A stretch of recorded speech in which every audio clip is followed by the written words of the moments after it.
Hello everyone, my name is Debbie Bibo and I'm a picture book agent, and this is Story Time, where I read picture books by authors and illustrators we represent.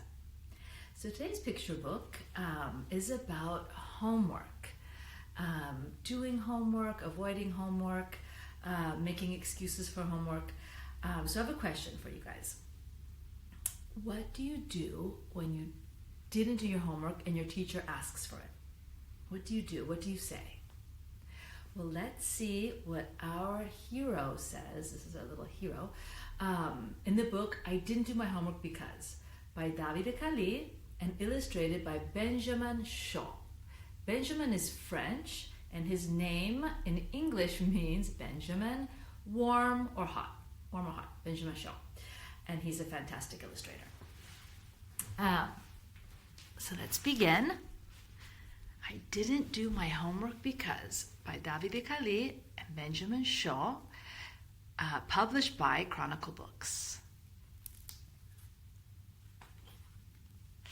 Look at these illustrations here the authors made for me. So Davide says, what can I say? And Benjamin says, pour début, that would be me. Benjamin, 2013. It's a long time ago. So, why didn't you do your homework? I didn't do my homework because an airplane full of monkeys landed in our yard.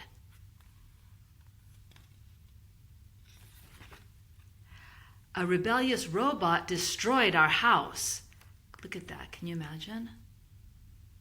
Look, and he's still trying to get like his papers, his homework. Elves hid all of my pencils. And what else could he do? The elves had the pencils. He couldn't do his homework. I was abducted by a UFO. Just when I started to do my homework, we were attacked by Vikings.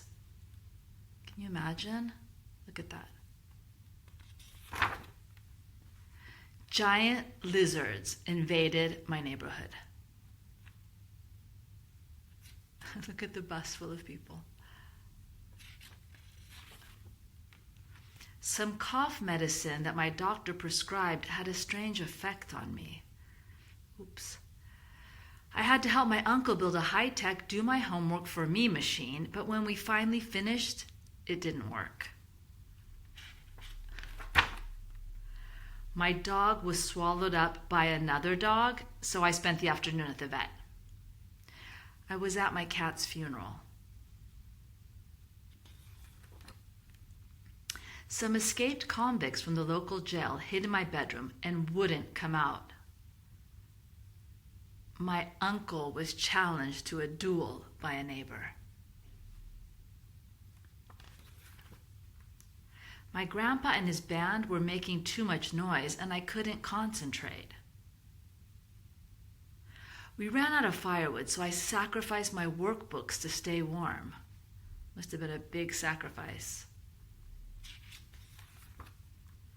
We found a lost penguin, so we took him to the North Pole. But penguins live at the South Pole. Exactly. When we realized our mistake, we had to come back and take him to the other pole, which probably took a very long time. The family up there fighting the wrong pole. My brother and I were kidnapped by a circus. My family discovered oil in our backyard. Look at the oil got on his homework.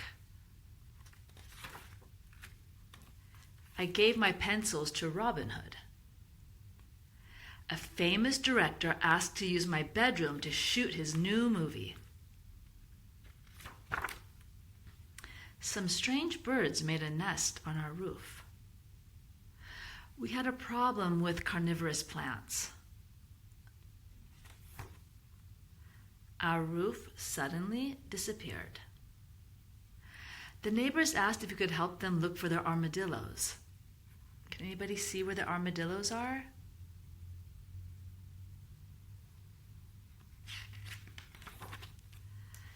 My sister's rabbit chewed up all of my pencils and workbooks.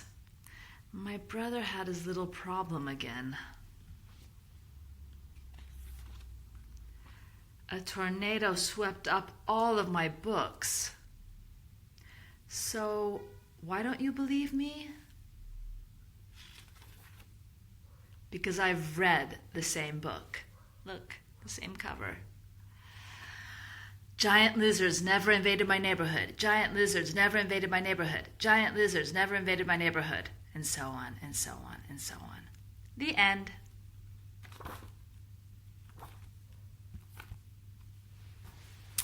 This is nice. When to use this book? Whenever you haven't finished your homework. Caution. Each excuse may only be used once. So good luck with that. It may or may not work. So I was going to tell you guys a story about a little white lie that I told when I was 5 years old. So when I was 5, I was in kindergarten, and